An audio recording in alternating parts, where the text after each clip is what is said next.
నమస్కారం ఘంటారావానికి స్వాగతం. ముందుగా ప్రధాన అంశాలు. అక్రమ నిర్మాణాలపై కొనసాగుతున్న హైడ్రా కొరడా, కావూరి హిల్స్ పార్క్ స్థలంలోని షెడ్ల తొలగింపు.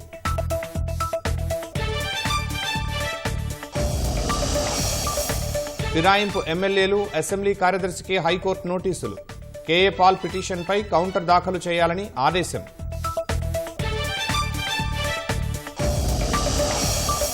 రాష్ట్రంలో ఆరోగ్య అత్యయిక పరిస్థితి ప్రకటించాలన్న బీఆర్ఎస్, గాంధీ ఆసుపత్రికి వెళితే అడ్డుకోవడమేంటని నిజ నిర్ధారణ కమిటీ ప్రశ్న.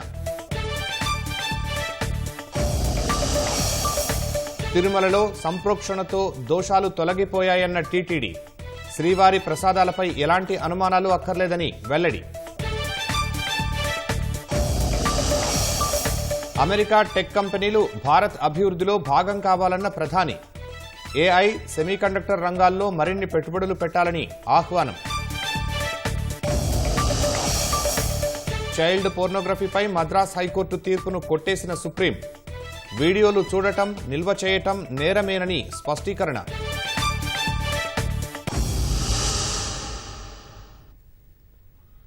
అక్రమ నిర్మాణాలపై హైడ్రా ఉక్కుపాదం కొనసాగుతూనే ఉంది. హైదరాబాద్ మాదాపూర్లోని కావూరి హిల్స్ పార్కు స్థలంలోని అక్రమ షెడ్లను హైడ్రా అధికారులు కూల్చివేశారు.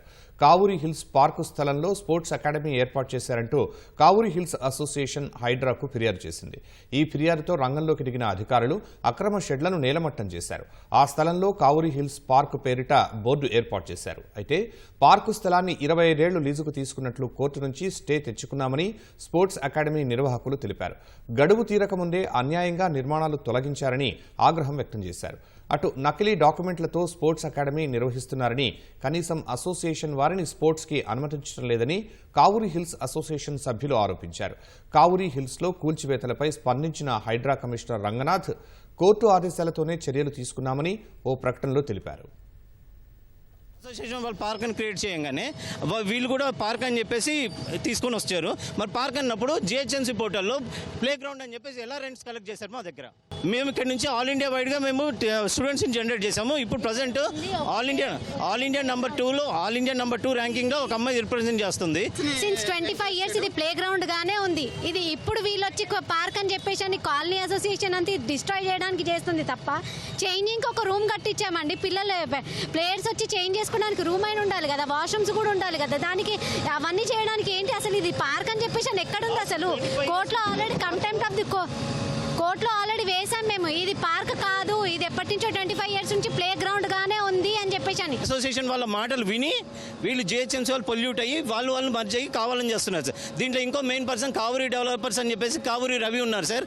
ఆయన బ్యాక్గ్రౌండ్గా ఉండి ముందుకు రాకుండా వీళ్ళు ఇవన్నీ క్రియేట్ చేస్తున్నారు. కోర్టు ధిక్కరించే అధికారం సీఎం రేవంత్ రెడ్డి గారికి ఉందా, లేకపోతే హైడ్రా వాళ్ళకి ఉందా? ఇది ఒక్కడే చెప్పమనండి మాకు. కోర్టు మొత్తం అన్నీ అక్కడ నోటీస్ బోర్డులో పెట్టినా సరే అవన్నీ చించేసి కావూరి హిల్స్ వాళ్ళు వీళ్ళందరూ వచ్చి దౌర్జన్యం చేస్తే ఇదేనా హైడ్రా? ఇది సామాన్యులకి ఉపయోగపడే హైడ్రా? ఇది ఆల్మోస్ట్ 10 ఎకరాలు పార్కుల కింద మేము వదిలిపెడితే ఇక్కడ ఈ ఒక అన్సోషల్ ఎలిమెంట్ లాగా వచ్చి ఒక టెన్నిస్ కోర్ట్ అని పెట్టి ఆక్రమించి, ఇదిగో చూడండి మా మీద దౌర్జన్యం. మా పార్కు, మా ల్యాండ్, మా తాతగారు ఎప్పుడు 63లో కొన్న ల్యాండ్ మమ్మల్నే రానివ్వకుండా దౌర్జన్యం చేసి మమ్మల్నే లోపలికి రానివ్వని పరిస్థితి వచ్చింది. ఇది ఆల్మోస్ట్ 7 ఇయర్స్ 8 ఇయర్స్ నుంచి కోర్టు చుట్టూ తిరిగి ఆర్డర్ తీసుకొచ్చి ఫైనల్గా నేను ఆర్డర్ తెచ్చి ఈ రోజున హైడ్రా అని రావటం వలన మేము ఇది క్లియర్ అయిందండి. ఇది రంగారెడ్డి జిల్లా ఇబ్రహీంపట్నం నియోజకవర్గంలో హైడ్రా బృందం పర్యటించింది. స్థానిక ఇరిగేషన్ శాఖ అధికారులతో కలిసి ఇబ్రహీంపట్నం పెద్ద చెరువుని హైడ్రా అధికారులు పరిశీలించారు. పెద్ద చెరువును ఆనుకుని ఉన్న చిన్న చెరువు, ఉప్పరిగూడ, పోచారం, చెర్లపటేల్గూడ గ్రామాల్లోని ఎఫ్టీఎల్ బఫర్ జోన్లలోని నిర్మాణాలను క్షుణ్ణంగా పరిశీలించింది. అక్రమ నిర్మాణాలని నేలమట్టం చేయకముందే యజమానులే సరైన నిర్ణయం తీసుకోవాలని హైడ్రా సూచించింది. ఓఆర్ఆర్ వరకే హైడ్రా పరిమితమని చెప్పినా ఇబ్రహీంపట్నం చెరువుని పరిశీలించడంతో కొందరు నిర్మాణదారుల్లో ఆందోళన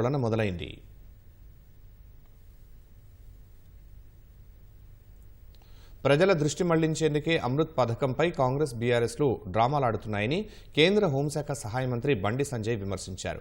అమృత్లో జరిగిన అవినీతి బయటకు రావాలని, సీవీసీ విచారణ కోరాలని డిమాండ్ చేశారు. దేశంలోని పట్టణాల్లో మౌలిక వసతులు మెరుగుపరిచే లక్ష్యంతో కేంద్రం అమృత్ పథకాన్ని ప్రవేశపెడితే బీఆర్ఎస్, కాంగ్రెస్ ప్రభుత్వాలు పెద్ద ఎత్తున అవినీతికి పాల్పడుతూ పథకం ప్రయోజనాలు ప్రజలకే అందకుండా చేస్తున్నాయని బండి సంజయ్ ధ్వజమెత్తారు. పథకంలో అవినీతి జరిగిందంటూ రెండు పార్టీలు పరస్పరం విమర్శలు చేసుకుంటూ డ్రామాలాడుతున్నాయని ఆక్షేపించారు. 6 గ్యారంటీల అమలులో వైఫల్యాలపై ప్రజల దృష్టి మళ్లించేందుకు రెండు పార్టీలు సవాళ్లు ప్రతి సవాళ్లు చేసుకుంటూ డ్రామాను రక్తి కట్టించే ప్రయత్నం చేస్తున్నాయని దుయ్యబట్టారు. అమృత్ పథకంలో అవినీతి జరగలేదంటే విచారణ కోరుతూ సెంట్రల్ విజిలెన్స్ కమిషన్ సీవీసీకి రాష్ట్ర ప్రభుత్వం లేఖ రాయాలన్నారు. ప్రభుత్వం లేఖ రాస్తే విచారణ జరిపేందుకు సీవీసీని ఒప్పించేలా కేంద్ర హోంశాఖ సహాయ మంత్రి హోదాలో వ్యక్తిగతంగా చొరవ చూపుతానని ఆ ప్రకటనలో బండి సంజయ్ పేర్కొన్నారు.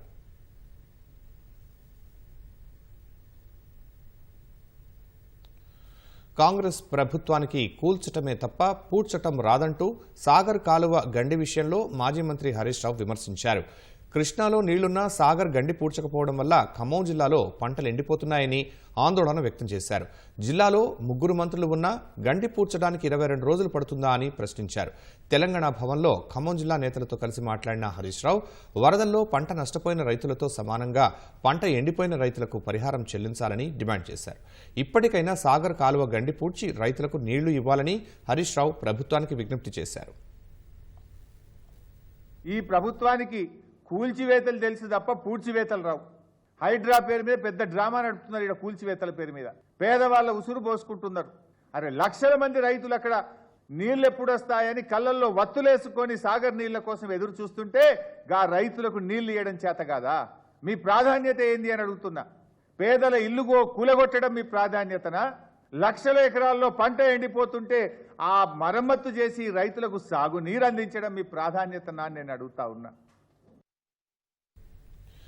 రాష్ట్రంలోని వైద్య ఆరోగ్య వ్యవస్థపై అధ్యయనం కోసం బీఆర్ఎస్ నియమించిన త్రిసభ్య కమిటీ పర్యటన ఉద్రిక్తతలకు దారితీసింది.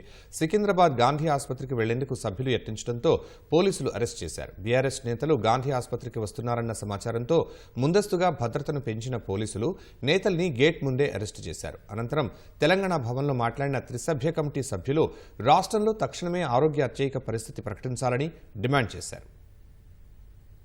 రాష్ట్రంలోని వైద్యారోగ్య వ్యవస్థపై అధ్యయనం కోసం మాజీ ఉప ముఖ్యమంత్రి, మాజీ వైద్యారోగ్య శాఖ మంత్రి డాక్టర్ రాజయ్య అధ్యక్షతన ఎమ్మెల్యే కల్వకుంట్ల సంజయ్, మాజీ ఎమ్మెల్యే మెతుకు ఆనందలతో కూడిన త్రిసభ్య కమిటీని బీఆర్ఎస్ ఏర్పాటు చేసింది. గాంధీ ఆసుపత్రికి వెళ్లాలని భావించిన బీఆర్ఎస్ నేతల కమిటీని పోలీసులు అడ్డుకునే యత్నం చేశారు. బీఆర్ఎస్ నేతల పర్యటన నేపథ్యంలో గాంధీ ఆసుపత్రి వద్ద కట్టుదిట్టమైన భద్రత ఏర్పాటు చేసిన పోలీసులు ఆ పార్టీ ఎమ్మెల్యేలు సంజయ్, మాగంటి గోపీనాథ్ను అరెస్టు చేశారు. గాంధీ ఆసుపత్రిలోకి వెళ్లేందుకు యత్నించిన ఎమ్మెల్యేలను పోలీసులు అరెస్టు చేయడంతో ఆసుపత్రి వద్ద ఉద్రిక్త పరిస్థితులు నెలకొన్నాయి. మాతా శిశు మరణాలు ఎందుకు పెరిగాయనే విషయం అడిగేందుకు వెళ్తే అరెస్టు చేయడం దారుణమన్న ఎమ్మెల్యే సంజయ్ నిర్మాణాత్మకమైన అంశాలపైనే పోరాడుతున్నామన్నారు. గాంధీ ఆసుపత్రిలో సిబ్బంది సరిగా లేరన్న మెతుకు ఆనంద్ డెంగ్యూ, మలేరియా విజృంభిస్తున్నాయని, ఆసుపత్రిలో రోగులకు సరైన వసతులు అందుబాటులో లేవని ఆరోపించారు. ఎలా అయితే మాతృ మరణాలు, శిశు మరణాలు తగ్గినాయో ఇప్పుడు మళ్ళీ ఎందుకు ఎక్కువైనాయి? ఏమన్నా వాళ్ళకి కావాల్సిన వసతులు లేవా, వాళ్ళకి కావాల్సిన ఫెసిలిటీస్ లేవా అని అడుగుదామని లోపలికి వెళ్తుంటే పోలీసు వాళ్ళు మళ్ళీ ఇక్కడే ఆపుతా ఉన్నారు. అసెంబ్లీ సాక్షిగా ఆ రోజు నేను ప్రభుత్వానికి చెప్పినాను, మేము మిమ్మల్ని అనవసరంగా క్రిటిసైజ్ చేయము, నిర్మాణాత్మకమైన సూచనలు ఇస్తామని చెప్పి ఆ రోజే చెప్పినాము. సూపరింటెండెంట్ గారితో కూర్చుందాము, మీరు వస్తే మంగళ మంచిదే, సూపరింటెండెంట్ గారితో కూర్చొని తప్పు అవుతే తప్పు, నిజమవుతే నిజము, కూర్చొని మాట్లాడదాం. అదే కదా చెప్తాను. మరి మనం చెప్తుంది ఏంటి? ఆరోగ్య శాఖ మంత్రి గారికి ముఖ్యమంత్రి గారి ఆఫీస్లో నుండి చాలా కష్టాలు వస్తున్నాయని చెప్పి మాకు సమాచారం కాబట్టే మేము కూడా ఆరోగ్య శాఖ మంత్రి గారికి సరైన సూచనలు ఇద్దామని చెప్పి ఇక్కడ రావడం జరిగింది తప్ప ఆరోగ్య శాఖ మంత్రి గారితో ఏమీ తప్పుపడట్లేదు. చాలా మంది క్వాలిఫైడ్ డాక్టర్లను గ్రామాలకు ట్రాన్స్ఫర్ చేసింది. ఇక్కడ ఎందుకంటే ఇది రెఫరల్ హాస్పిటల్ అని మీరే చెప్తున్నారు. ఇక్కడ హాస్పిటల్స్ లోపల సరి అయినటువంటి స్టాఫ్ లేదు, వీళ్ళందరినీ ఇష్టం వచ్చినట్టుగా ట్రాన్స్ఫర్లు చేసేసిండు అనేటటువంటిది జరుగుతుంది. కాబట్టి దీనికి కారణం ఏంది? అసలు మంచిగా ఉన్నదని మీరే చెప్తున్నారు. సంతోషము. మంచిగా ఉన్నప్పుడు లోపలికి పోతే మీ మంచితనమే బయటపడుతుంది కదా. అంటే మీ డొల్లతనాన్ని దాచిపెట్టుకోవడానికి ఈ విధంగా మీరు అడ్డుకుంటున్నారా? గాంధీ ఆసుపత్రికి వెళ్లనివ్వకుండా బీఆర్ఎస్ పార్టీ మాజీ ఎమ్మెల్యే డాక్టర్ తాటికొండ రాజయ్యను హైదర్గూడ ఎమ్మెల్యే వసతి గృహంలో పోలీసులు హౌస్ అరెస్ట్ చేశారు. ఆగ్రహించిన రాజయ్య గాంధీ ఆసుపత్రికి బయలుదేరేందుకు యత్నించగా అబిడ్స్ పోలీసులు రాజయ్యను అరెస్టు చేశారు. బీఆర్ఎస్ కార్యకర్తలు వాహనాన్ని అడ్డుకోవడంతో కొద్దిసేపు ఉద్రిక్త పరిస్థితి నెలకొంది.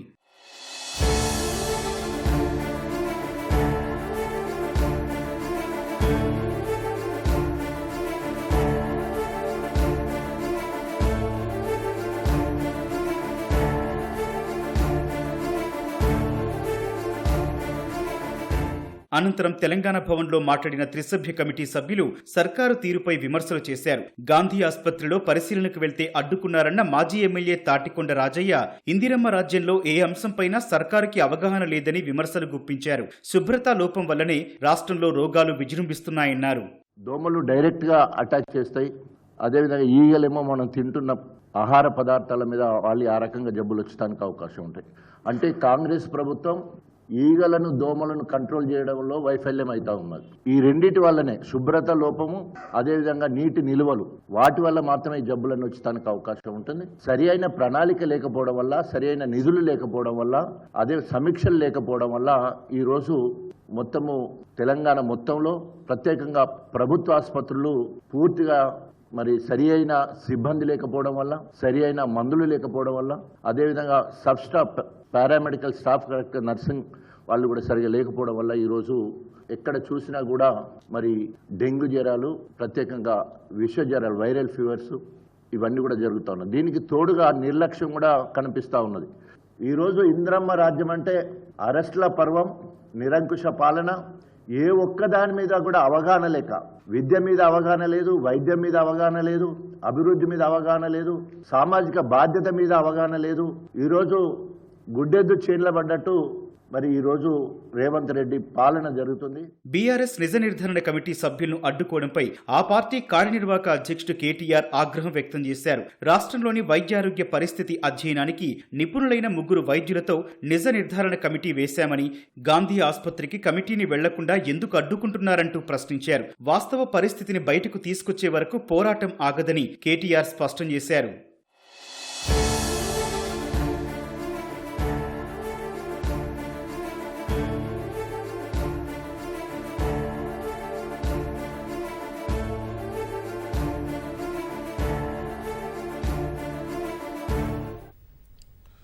శ్రీవారి ఆలయంలో జరిగిన దోషాలకు ప్రాయశ్చిత్తంగా టీటీడీ చేపట్టిన వైదిక కార్యక్రమాలు శాస్త్రోక్తంగా సాగాయి. వేద పండితుల మంత్రోచ్చరణలు, మంగళవాద్యాల నడుమ తిరుమల శ్రీవారి ఆలయంలో శాంతి హోమం, పంచగవ్య ఆరాధన, పవిత్ర జల కుంభ ప్రోక్షణలతో పవిత్రత చేకూర్చారు. తెలిసి తెలియక జరిగిన దోషాలు ఈ కార్యక్రమాలతో తొలగిపోతాయని, శ్రీవారి లడ్డూ ప్రసాదంపై భక్తులకు ఇకపై ఎలాంటి అనుమానాలు వద్దని టీటీడీ స్పష్టం చేసింది. కల్తీ నెయ్యి వాడకంతో తిరుమల లడ్డూ అపవిత్రమైన నేపథ్యంలో ప్రాయశ్చిత్తం కలిగిస్తూ శ్రీవారి ఆలయంలో టీటీడీ నిర్వహించిన శాంతియాగం, మహాకుంభ జలప్రోక్షణ ఆగమోక్తంగా సాగింది. శ్రీవారి ఆలయంలోని బంగారు బావి వద్ద ఉన్న యాగశాలలో ఉదయం 6 నుంచి 10 గంటల వరకు శాంతియాగం జరిగింది. వాస్తు హోమం, పాత్రశుద్ధి, యంత్రశుద్ధి, స్థలశుద్ధితో పాటు అర్చకులు పంచగవ్య ప్రోక్షణ నిర్వహించారు. టీటీడీ ఈవో శ్యామలరావు, అదనపు ఈవో వెంకయ్య చౌదరి, ఆలయ అర్చకులు, ఆగమ కమిటీ సభ్యులు శాంతి హోమంలో పాల్గొని సంకల్పం చేశారు.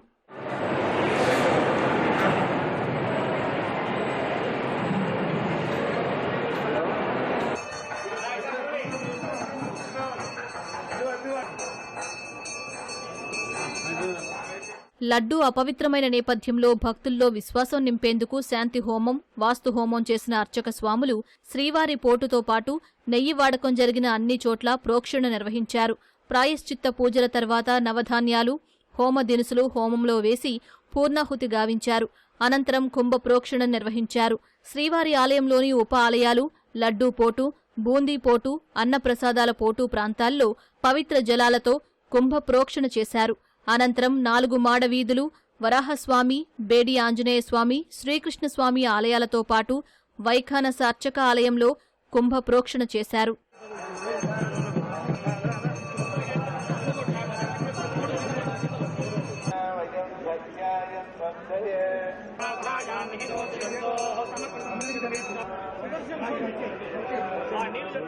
శాంతి హోమం కుంభప్రోక్షణతో అపచారానికి ప్రాయశ్చిత్తం కలుగుతుందని, శ్రీవారి లడ్డూ పవిత్రత పునరుద్ధరణ జరుగుతుందని టీటీడీ ఈవో శ్యామలరావు చెప్పారు.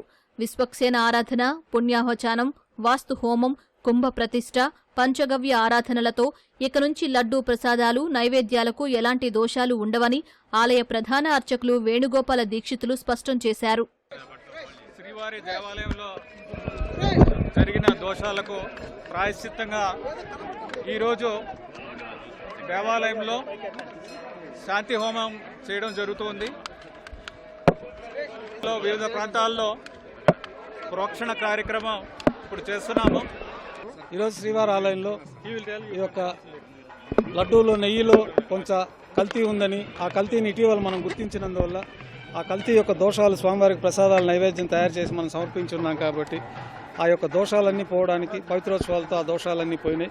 అయినా ఇటీవల మనకు తెలిసింది కాబట్టి ఆ శ్రవణ దోషం పోవడానికి, ఊహాపోహలు ఏదైనా తెలిసి తెలియక ఇంకా ఏమన్నా జరిగి ఉంటుందేమో అన్న అనుమానాలు నివృత్తి కావడానికి మనం ఈరోజు శాంతి హోమాన్ని వైభవంగా నిర్వహించడం జరిగింది. ఆగమ శాస్త్రాల ప్రకారం ఈ శాంతి హోమాలు, ఈ సంప్రోక్షణలు వీటితోటి ఏమన్నా తెలిసి తెలియక జరిగిన దోషాలన్నీ కూడా పరిసమాప్తమవుతాయని మనకు ఆగమ శాస్త్రాలు చెప్తున్నాయి. కాబట్టి భక్తులందరూ కూడా లడ్డూ ప్రసాదం పైన ఎలాంటి అనుమానాలు వద్దు.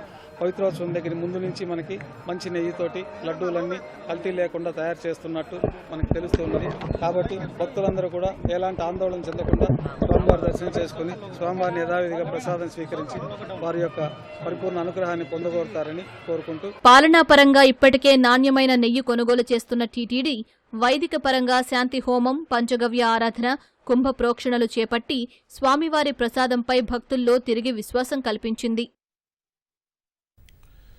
తిరుమల లడ్డూల తయారీకి నెయ్యి సరఫరా చేస్తున్న కంపెనీకి కేంద్ర ప్రభుత్వం నోటీసులు జారీ చేసింది. ఈ మేరకు కేంద్ర ఆరోగ్య శాఖ షోకాజ్ నోటీసులు ఇచ్చింది. నెయ్యి కల్తీ జరిగిందని టీటీడీ నిర్ధారించిన వేళ 4 కంపెనీల నుంచి నెయ్యి నమూనాలు సేకరించింది. ఒక కంపెనీ నెయ్యి నాణ్యతను పరీక్షించగా అందులో వైఫల్యం కనిపించినట్లు వెల్లడించింది.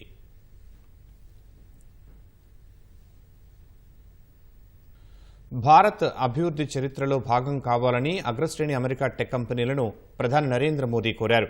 ప్రపంచం కోసం భారత్లో తయారీకి మరింత ఊతమివ్వాలని పిలుపునిచ్చారు. గూగుల్ సహా 15 కంపెనీల సీఈఓలతో సమావేశమైన ప్రధాని ఏఐ, సెమీకండక్టర్ రంగాల్లో భారత్లో మరిన్ని పెట్టుబడులు పెట్టాలని ఆహ్వానించారు. అమెరికా పర్యటనలో ప్రవాస భారతీయుల ప్రత్యేక కార్యక్రమం తర్వాత దిగ్గజ టెక్ సంస్థల సీఈఓలతో ప్రధాని మోదీ న్యూయార్క్లో రౌండ్ టేబుల్ సమావేశం నిర్వహించారు. Massachusetts institute of technology school of engineering ఈ కార్యక్రమాన్ని ఏర్పాటు చేసింది. Google CEO Sundar Pichai, Adobe CEO Shantanu Narayan, Nvidia CEO Jensen Hong సహా 15 కంపెనీల ముఖ్య కార్యనిర్వాహక అధికారులు ఈ సమావేశంలో పాల్గొన్నారు. ఏఐ కంటెంట్కు వాటర్ మార్క్ను జతచేయాలని మోదీ వారికి సూచించారు. రీఫార్మ్, పెర్ఫార్మ్, ట్రాన్స్ఫార్మ్ అనే 3 సూత్రాలతో భారత్ ముందుకు సాగుతోందని వివరించారు. ప్రస్తుత అవసరాలకు అనుగుణంగా సంస్కరణలకు ప్రాముఖ్యత ఇస్తామని చెప్పారు.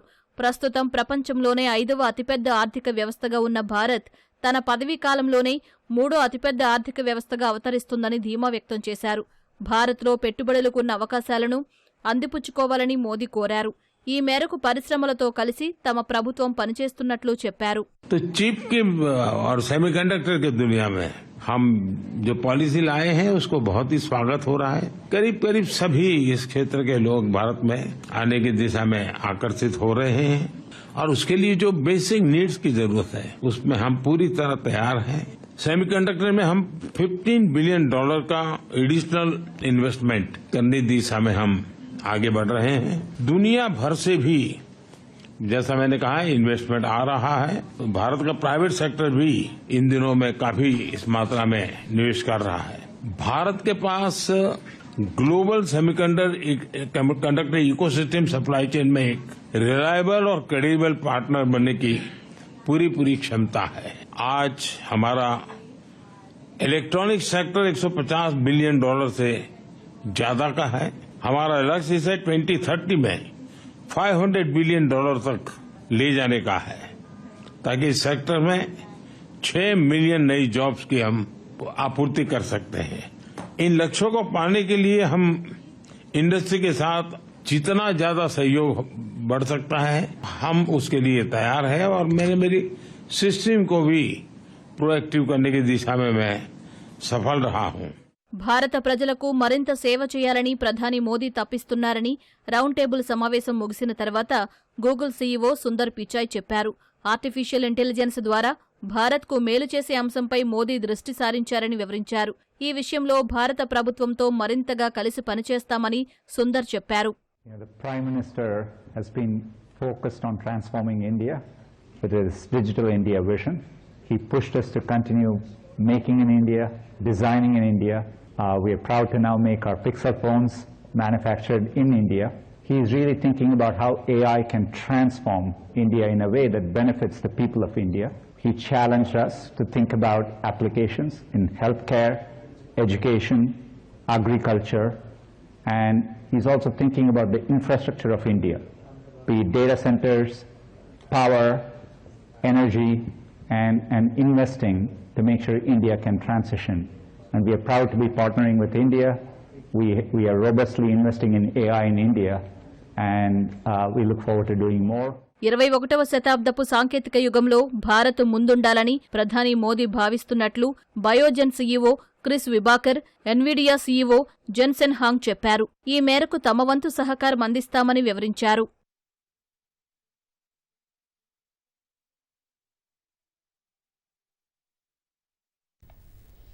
చిన్నారులకు సంబంధించిన పోర్న్ వీడియోలను చూడడం నేరమేనని సుప్రీంకోర్టు స్పష్టం చేసింది. చైల్డ్ పోర్నోగ్రఫీ చూడటం నేరం కాదంటూ మద్రాస్ హైకోర్టు ఇచ్చిన తీర్పును సర్వోన్నత న్యాయస్థానం కొట్టివేసింది.